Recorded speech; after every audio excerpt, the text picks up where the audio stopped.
Assalamualaikum warahmatullahi wabarakatuh. Segala puji bagi Allah, Sang Pemilik Alam, yang menghembuskan nyala keberanian ke dalam dada-dada manusia terpilih. Sholawat dan salam tercurah kepada Nabi Muhammad Shallallahu Alaihi Wasallam, sang pembebas umat dari kebungkaman dan kejumudan sejarah, sang revolusioner langit yang mengubah gurun tandus menjadi mercusuar peradaban. Dengan rasa hormat dan cinta, kami persembahkan brainstorming cerita ini kepada semua sahabat Teguh Rahayu Slamet Channel dimanapun berada, moga selalu dalam anugerah Allah dan tetap istiqomah menempuh jalan sunyi kebenaran, tidak goyah meski riuh narasi palsu menguasai langit negeri ini. Anda adalah penjaga cahaya berpikir di tengah gelapnya loyalitas buta. Cerita ini bukan sekadar karya fiksi. Ia adalah doa dalam bentuk skenario keberanian membayangkan, bagaimana jika si Rocky filsuf jalanan, si penantang kekuasaan, si pemburu makna di tengah ironisnya gendam politik, memegang kendali negeri. No Rocky, no party. Apa yang akan terjadi bila orasinya yang tajam mengganti pidato-pidato kosong, bila kejujuran menggantikan kemasan? Di dunia di mana kebohongan dilembagakan, kebenaran dikurung dalam pasal karet, Rocky hadir sebagai kegelisahan yang enggan diam, maka, cerita ini jadi simulasi nalar dan imajinasi, bukan untuk menyenangkan pas siapa, tapi untuk menggugah semua, jadi pukulan halus ke pintu hati kita, yang sudah lama, tertidur di pangkuan dominasi kebohongan, dan kemunafikan. Ini bukan cerita biasa, ini jadi lantunan keras dari sebuah pertanyaan sunyi, beranikah kita membayangkan pemimpin, yang tak menginginkan tepuk tangan, tapi justru malah menggugat, kenapa kita tepuk tangan, kepada, yang tak layak. Disclaimer, cerita ini adalah karya sastra spekulasi fiktif, dibangun dengan semangat berpikir bebas, dan dialektika publik. Tokoh Rocky dalam narasi ini, adalah simbol perjuangan nalar, dan keberanian moral, bukan perwakilan pribadi nyata. Jika cerita ini terasa mengguncang, maka biarkan itu terjadi, sebab dari guncanganlah, kesadaran seringkali bangkit, maka, selamat menyimak dengan meresap. Judul, Ketika Nalar Menjelma Laiknya Agama Baru. Let's you know that, my name is Rocky Gerung. Di tengah era ketika opini disulap menjadi kebenaran dan kebisingan menggantikan perenungan, muncul satu sosok yang tak hanya berbicara, tetapi mengguncang. Rocky Gerung bukan sekadar nama, ia adalah anomali yang menantang status quo, dan dalam beberapa hal, menjelma laiknya agama baru bagi mereka yang mendewakan logika. Rocky adalah jenderal dalam perang pikiran. Di medan laga kata-kata, ia bersenjata retorika tajam, menyusup ke ruang-ruang logika yang sering dibiarkan berdebu. Lahir di Manado, tanggal 20 Januari tahun 1959, ia menempuh pendidikan filsafat di Universitas Indonesia, sebuah jalan sunyi yang kemudian ia ubah menjadi arus utama. Tanpa gelar akademik tinggi, tapi dengan kredibilitas berpikir yang tak bisa dibeli. Karir akademiknya dibangun di balik dinding kampus, tapi namanya meledak di ruang publik. Bukan karena jabatan, melainkan karena kebebasan berpikir yang tak bisa ditawar. Di zaman ketika banyak orang takut salah bicara, Rocky justru menjadikan kesalahan sebagai alat untuk menggali kebenaran. Ia tidak datang membawa solusi instan. Ia menggugat, membongkar, memprovokasi. Dalam setiap ucapannya, bukan ketenangan yang ditawarkan, tapi kegelisahan yang mencerahkan. Forum tanpa Rocky terasa hambar. Maka lahirlah ungkapan, no Rocky, no party. Rocky memainkan filsafat seperti orkestra, harmonis tapi juga mengguncang. Dari Gramsci hingga Rousseau, dari Kant hingga Derrida, ia menjahit konsep-konsep berat menjadi narasi yang bisa dicerna di warung kopi dan ruang digital.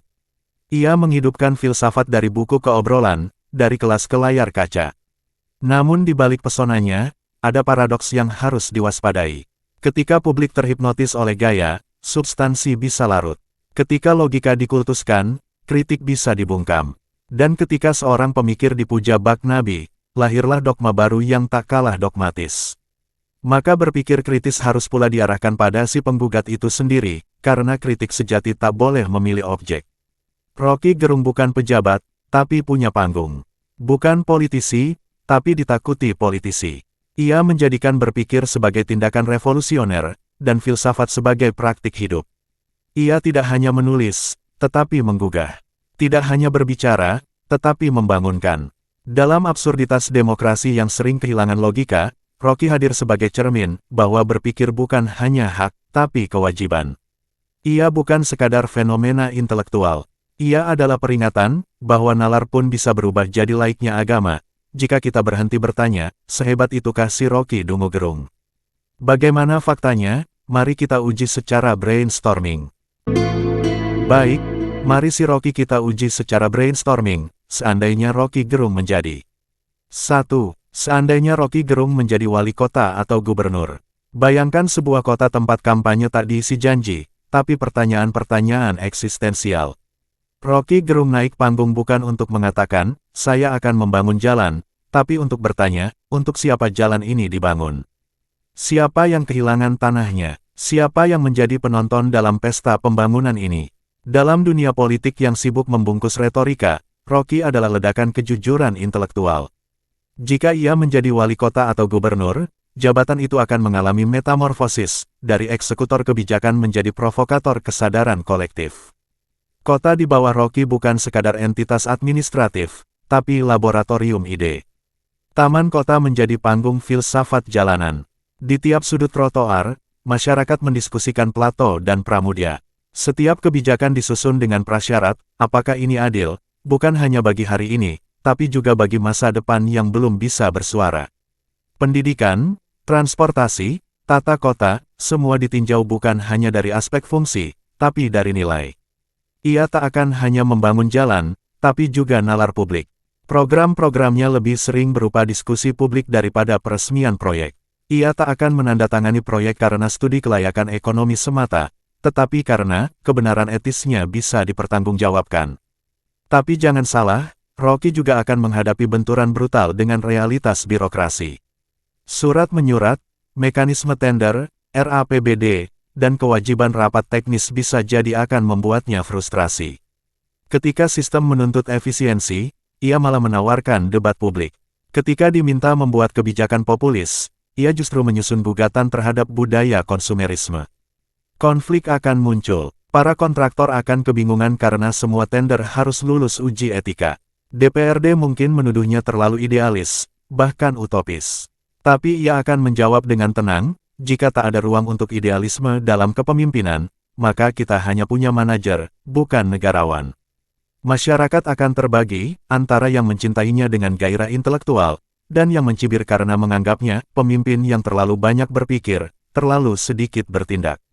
Tapi perlahan, kota itu akan berubah. Warga tak hanya menunggu bantuan, tapi juga mulai menggugat mengapa bantuan harus datang dari atas. Rocky sebagai wali kota atau gubernur adalah eksperimen yang mengguncang, bukan karena ia menawarkan solusi teknokratik, tapi karena ia menanamkan kesadaran baru bahwa kota bukan hanya ruang tinggal, tapi juga ruang berpikir. Ia akan berkata, kekuasaan tanpa nalar adalah bencana. Tapi nalar tanpa keberanian untuk memerintah adalah ketakutan. Dan kota itu, meskipun lambat, akan berubah menjadi tempat di mana warga merasa lebih dari sekadar penduduk, mereka adalah pemilik kesadaran bersama. 2. Seandainya Rocky Gerung menjadi politisi atau anggota DPR RI. Gedung DPR RI akan berubah atmosfer. Bukan lagi hanya ruang aklamasi, tetapi teater dialektika. Jika Rocky Gerung menjadi politisi atau anggota Dewan Pusat, maka mikrofon di ruang sidang bukan alat formalitas, tapi senjata filsafat. Ia tak akan membaca naskah dari staf ahli, melainkan menghunus pertanyaan tajam dari benaknya sendiri.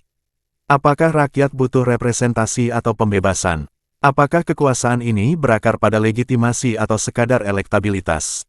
Setiap rapat komisi akan bertransformasi jadi forum perdebatan terbuka. Frasa seperti ontologi anggaran atau epistemologi legislasi akan menjadi bahan pembicaraan harian, membuat banyak anggota dewan kebingungan sekaligus merasa tertantang. Di satu sisi, ia bisa menjadi pahlawan akal sehat, di sisi lain, musuh bersama politisi yang malas berpikir. Rocky tak akan diam melihat pembahasan undang-undang yang tertutup, cepat, dan penuh lobi. Ia akan meminta siaran langsung tanpa sensor untuk seluruh proses legislasi. Di balik kursi empuk parlemen, Rocky justru akan mendorong kursi goyang, menantang setiap keputusan dengan pertanyaan, membongkar kalkulasi pragmatis, dan menyusun ulang makna representasi. Partai politik akan kebingungan, apakah harus mendukungnya karena popularitas intelektualnya, atau menyingkirkannya karena sikapnya yang tak bisa diatur. Rocky bukan tipe politisi yang bisa diseret dalam disiplin partai. Ia justru akan berkata, disiplin partai seringkali adalah disiplin diam terhadap ketidakadilan. Aliansi yang dibangun Rocky bukan berdasarkan fraksi, tetapi nilai. Ia bisa duduk bersama politisi dari kubu manapun, selama ada ruang untuk berpikir bersama. Tapi jangan harap ia tunduk pada kepentingan oligarki. Jika perlu, ia akan menggelar forum rakyat paralel di luar gedung DPR. Masyarakat sipil akan diajak menulis ulang naskah undang-undang. Skandal, ia mungkin tidak kebal terhadap tudingan. Tapi ia akan menghadapi semuanya dengan terang, tidak dengan pengacara, tapi dengan argumentasi. Kalau saya salah, buktikan secara logika. Jangan hanya secara opini, katanya. Rocky di DPR RI adalah metafora, bahwa legislatif tak harus menjadi kuburan nalar, tapi bisa jadi ruang pencerahan kolektif. Dan bagi rakyat yang telah lama apatis terhadap parlemen, kehadirannya bisa jadi adalah cahaya, meski tak nyaman bagi yang terbiasa gelap. Ia akan menjadi pertanyaan berjalan dalam dunia politik yang penuh kepastian palsu. 2. Seandainya Rocky Gerung menjadi politisi atau anggota DPR RI. Gedung DPR RI akan berubah atmosfer. Bukan lagi hanya ruang aklamasi, tetapi teater dialektika. Jika Rocky Gerung menjadi politisi atau anggota Dewan Pusat, maka mikrofon di ruang sidang bukan alat formalitas, tapi senjata filsafat. Ia tak akan membaca naskah dari staf ahli, melainkan menghunus pertanyaan tajam dari benaknya sendiri. Apakah rakyat butuh representasi atau pembebasan? Apakah kekuasaan ini berakar pada legitimasi atau sekadar elektabilitas?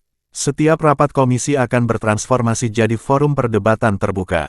Frasa seperti ontologi anggaran atau epistemologi legislasi akan menjadi bahan pembicaraan harian, membuat banyak anggota dewan kebingungan sekaligus merasa tertantang. Di satu sisi, ia bisa menjadi pahlawan akal sehat, di sisi lain, musuh bersama politisi yang malas berpikir. Rocky tak akan diam melihat pembahasan undang-undang yang tertutup, cepat, dan penuh lobi. Ia akan meminta siaran langsung tanpa sensor untuk seluruh proses legislasi. Di balik kursi empuk parlemen, Rocky justru akan mendorong kursi goyang, menantang setiap keputusan dengan pertanyaan, membongkar kalkulasi pragmatis, dan menyusun ulang makna representasi. Partai politik akan kebingungan, apakah harus mendukungnya karena popularitas intelektualnya, atau menyingkirkannya karena sikapnya yang tak bisa diatur. Rocky bukan tipe politisi yang bisa diseret dalam disiplin partai. Ia justru akan berkata, disiplin partai seringkali adalah disiplin diam terhadap ketidakadilan. Aliansi yang dibangun Rocky bukan berdasarkan fraksi, tetapi nilai. Ia bisa duduk bersama politisi dari kubu manapun, selama ada ruang untuk berpikir bersama. Tapi jangan harap ia tunduk pada kepentingan oligarki. Jika perlu, ia akan menggelar forum rakyat paralel di luar gedung DPR. Masyarakat sipil akan diajak menulis ulang naskah undang-undang. Skandal, ia mungkin tidak kebal terhadap tudingan. Tapi ia akan menghadapi semuanya dengan terang, tidak dengan pengacara, tapi dengan argumentasi. Kalau saya salah, buktikan secara logika. Jangan hanya secara opini, katanya. Rocky di DPR RI adalah metafora, bahwa legislatif tak harus menjadi kuburan nalar, tapi bisa jadi ruang pencerahan kolektif. Dan bagi rakyat yang telah lama apatis terhadap parlemen, kehadirannya bisa jadi adalah cahaya, meski tak nyaman bagi yang terbiasa gelap.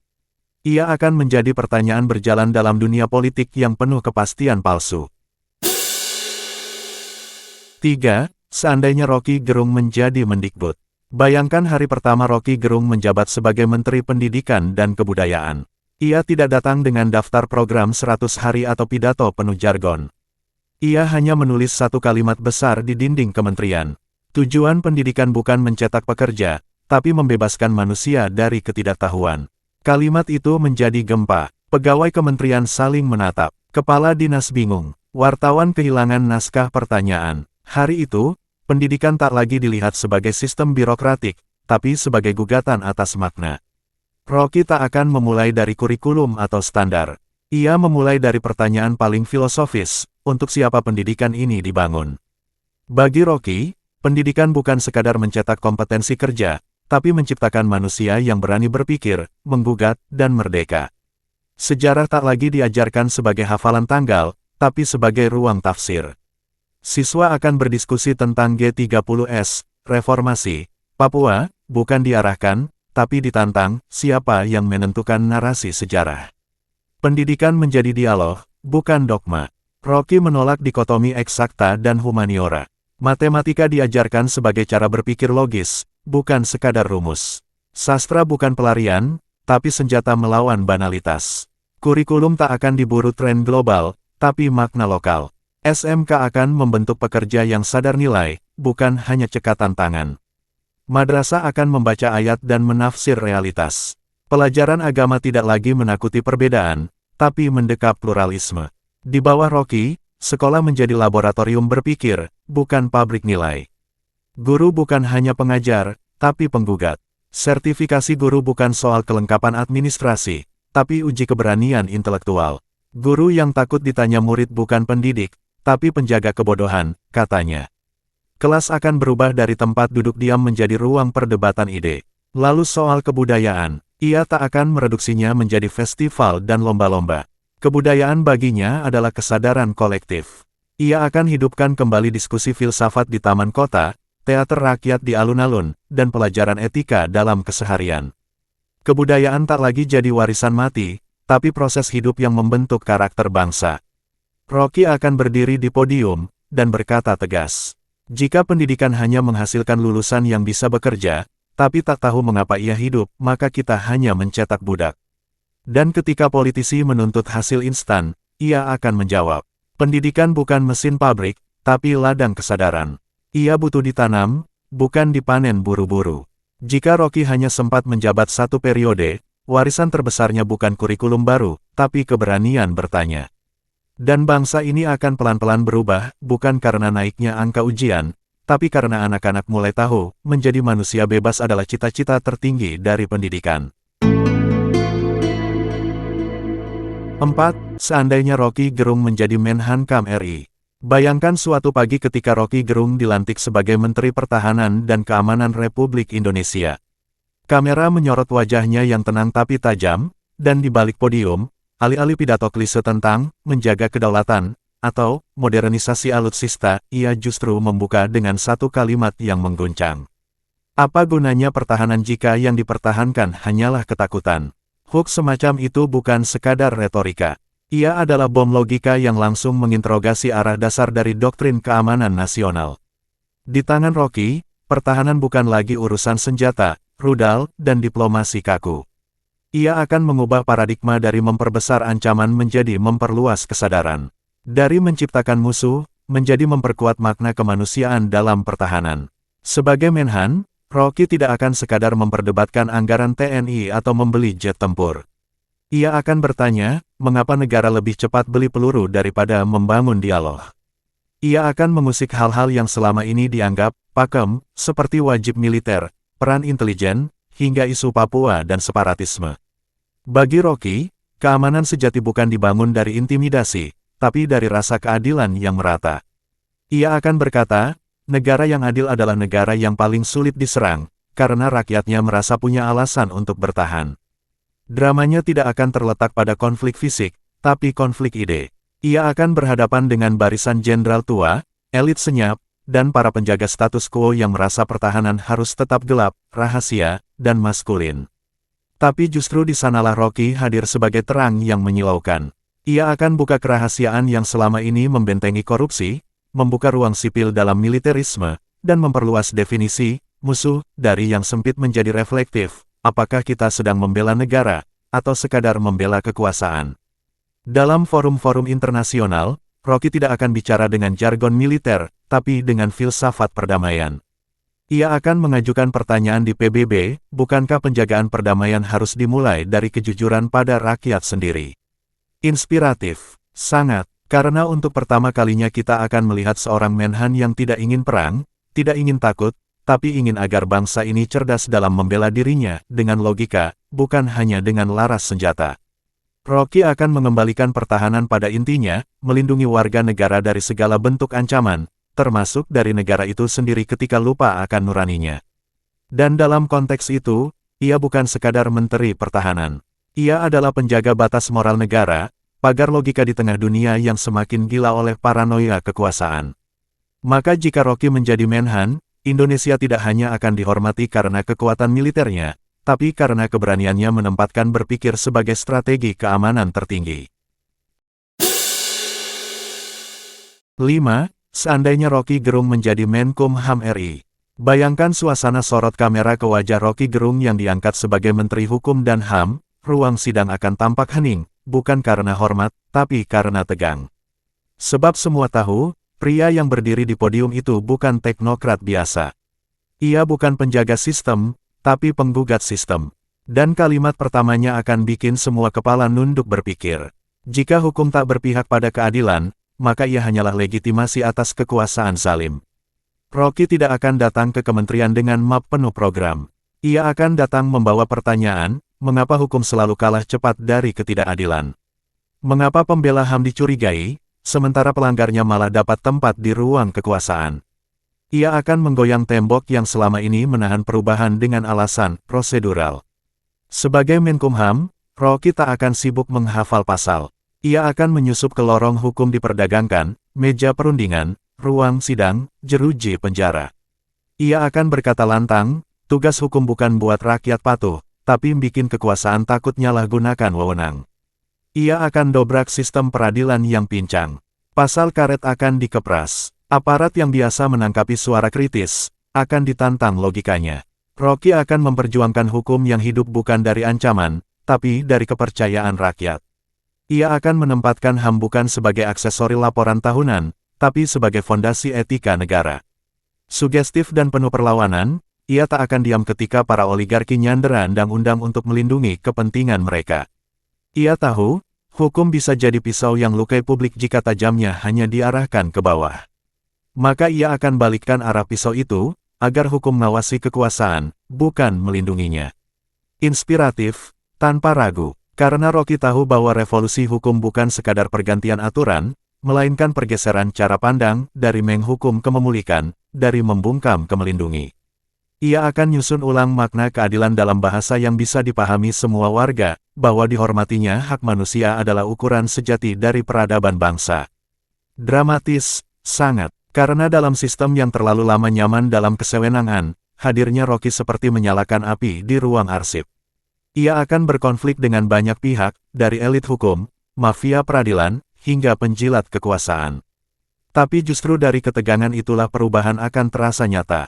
Rocky mungkin akan dituduh idealis, bahkan utopis.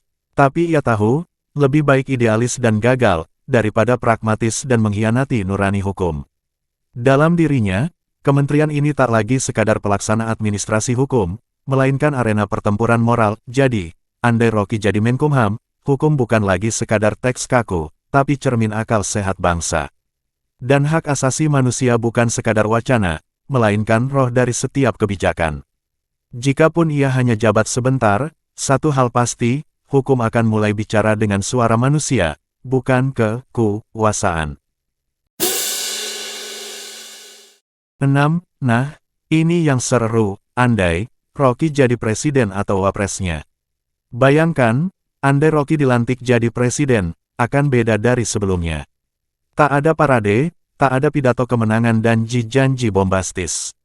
Hanya seorang lelaki berkemeja putih berdiri tenang, lalu buka pidato pertamanya dengan kalimat menggetarkan. Negara ini tidak butuh pemimpin yang disembah, tapi pemikir yang dipercaya. Saya bukan jawaban, saya adalah pertanyaan yang harus kalian pikirkan bersama. Jika Rocky jadi presiden atau wapres maka, republik ini takkan dipimpin oleh tangan yang memberi perintah, melainkan oleh pikiran yang gugah kesadaran.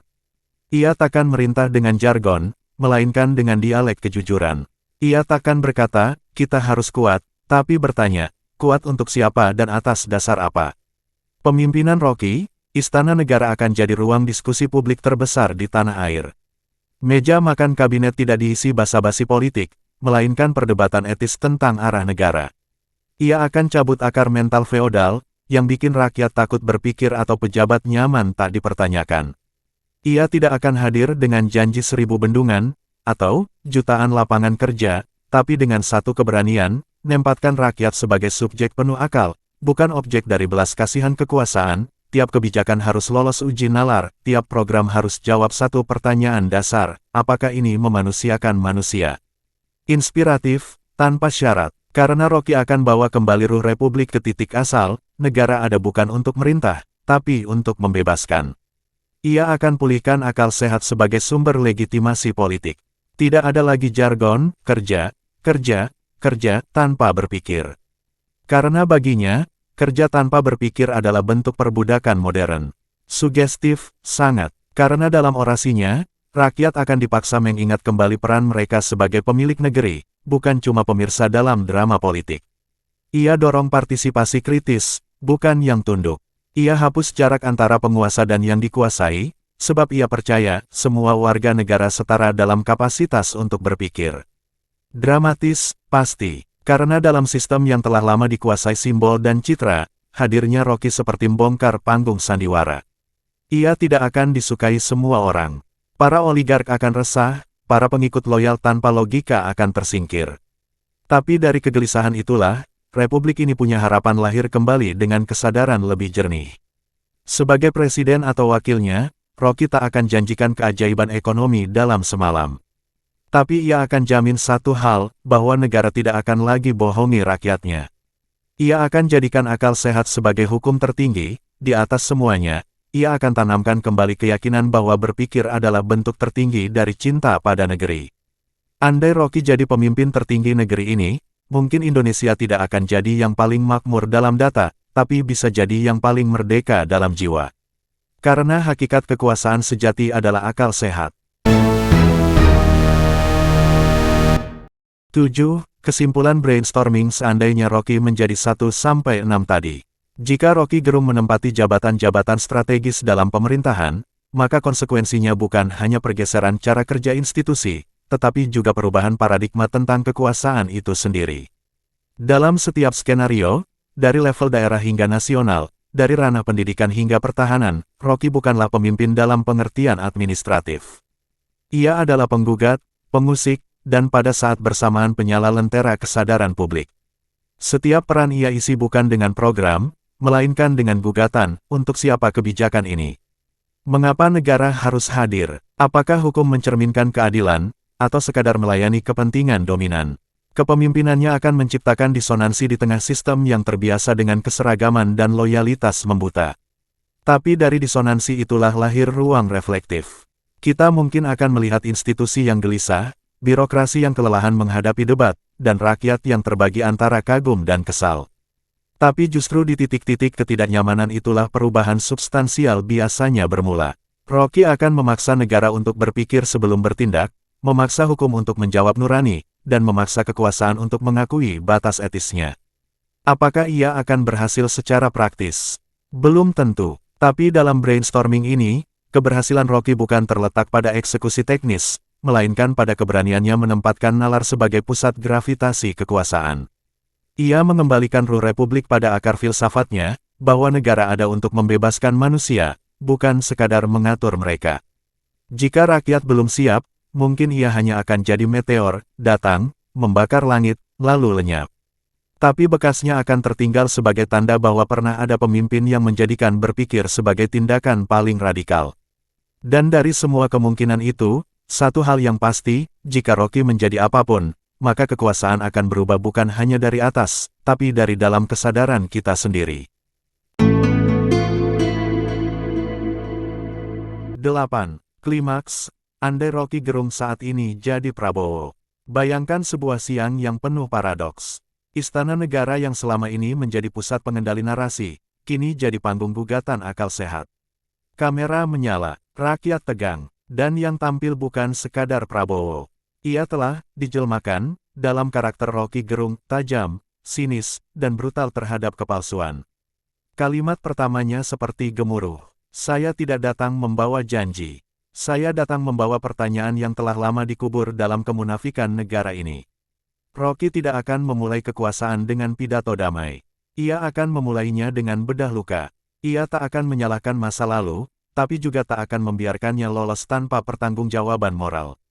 6 langkah konkret akan langsung diumumkan, bukan sebagai program, tapi sebagai gugatan terbuka kepada struktur negara. 1. Audit IKN total dan transformatif. Bukan soal membangun atau menghentikan, tapi soal orientasi. Mengapa kita membangun kota baru jika nalar kota lama masih bobrok? Saya perintahkan audit ekologis, finansial, dan filosofis. Jika hanya jadi proyek ego, kita hentikan. Jika bisa jadi simbol keadilan ekologis, kita mulai ulang. 2. Evaluasi radikal utang negara. Utang bukan dosa, tapi bisa jadi perbudakan kalau tidak ditujukan untuk membebaskan. Saya bentuk komite etik fiskal independen. Semua utang harus diuji, adakah keberpihakan terhadap rakyat dalam setiap rupiah yang dipinjamkan. 3. Reformulasi ulang hukum dan HAM. Rocky sebagai Prabowo akan berkata, saya tidak butuh aparat yang loyal pada kekuasaan. Saya butuh hukum yang takut pada hati nurani. UU bermasalah akan dihapus. Kasus pelanggaran HAM yang didiamkan akan dibuka kembali. 4. Kurikulum filsafat publik. Pendidikan tak akan lagi jadi mesin pencetak buruh. Ia akan jadi ruang pertanyaan. Rocky akan menanamkan pelajaran berpikir sebelum pelajaran produktivitas. Kita tidak akan besar karena angka PISA, tapi karena generasi yang berani mengkritik sistemnya sendiri. 5. Dekonstruksi kabinet politik. Menteri dipilih bukan berdasarkan akomodasi parpol, tapi keberanian berpikir kritis. Yang takut debat, keluar. Yang hanya bisa menyenangkan elit, minggir. Kabinet ini akan jadi forum logika publik. 6. Pemulihan etik ekologis dan sosial. Dari hutan Kalimantan hingga kampung kota, negara akan hadir bukan sebagai pemilik, tapi sebagai penjamin. Tanah bukan objek investasi, tapi tempat hidup. Dan hidup bukan sekadar bertahan, tapi bermartabat. Dramatis dan inspirasional, jelas. Karena Rocky akan berdiri di hadapan rakyat dan berkata, kekuasaan saya tidak untuk melindungi sistem, tapi untuk menghancurkan kebohongan yang selama ini menyamar sebagai kepastian dalam kemunafikan. Top klimaks, Rocky menghadapi tuduhan miring dan kabut asal-usul. Jika Rocky Gerung menjadi Prabowo hari ini, maka bukan hanya tantangan kekuasaan yang ia hadapi, tapi juga warisan kegelapan narasi, terutama soal tuduhan ijazah palsu, asal-usul Jokowi yang tak pernah tuntas, serta polarisasi warisan Gibran yang dipaksakan. Dalam gaya khasnya, Rocky tak akan memerangi isu dengan buzzer, tapi dengan cahaya, nalar dan transparansi. Ia akan berkata, negara yang sehat bukan negara yang membungkam kecurigaan, tapi yang memberi ruang untuk menjawabnya secara terbuka. Ijazah, buka, rekam jejak, tampilkan, keluarga, klarifikasi. Karena bagi Rocky, kebenaran bukan milik pribadi, tapi milik publik yang berhak tahu siapa yang mengatur nasib mereka. Rocky tidak akan menyuruh rakyat ikhlas atas manipulasi. Ia akan membongkar kontradiksi, bagaimana mungkin seorang pemimpin tak bisa menjelaskan asal-usulnya, namun menuntut rakyat patuh. Bagaimana mungkin negara yang katanya demokratis justru membungkam pertanyaan mendasar dengan ancaman pasal. Ia akan menggugat, mengapa kebohongan harus dilindungi dengan undang-undang. Dan dengan keberanian seorang pemikir merdeka, Rocky akan menyodorkan satu persatu panggung klarifikasi. Ia akan meminta lembaga pendidikan, rumah sakit, bahkan saksi hidup masa lalu untuk bicara, bukan demi mempermalukan, tapi demi memulihkan marwah publik. Karena kekuasaan tanpa legitimasi adalah kekosongan, dan pemimpin tanpa kejujuran adalah musibah. Rocky tidak ingin kekuasaan itu berkuasa. Ia ingin kekuasaan itu jujur. Dan jujur berarti berani membuka luka agar bisa disembuhkan, bukan ditutup agar membusuk. Jika ini dilakukan, bangsa ini mungkin akan menjerit karena terlalu lama menahan bohong. Tapi jerit itu penting, sebab setelah jerit, ada lega. Dan dari lega, lahirlah generasi baru yang tahu bahwa negara bukan panggung sandiwara, tapi arena pertarungan akal sehat. Allah berfirman, dan janganlah kamu campur adukan kebenaran dengan kebatilan dan jangan kamu sembunyikan kebenaran, padahal kamu mengetahuinya. Al-Baqarah 42. Kebenaran yang tidak dibela adalah dusta yang diberi karpet merah. Petik 2. Imam Ali bin Abi Thalib.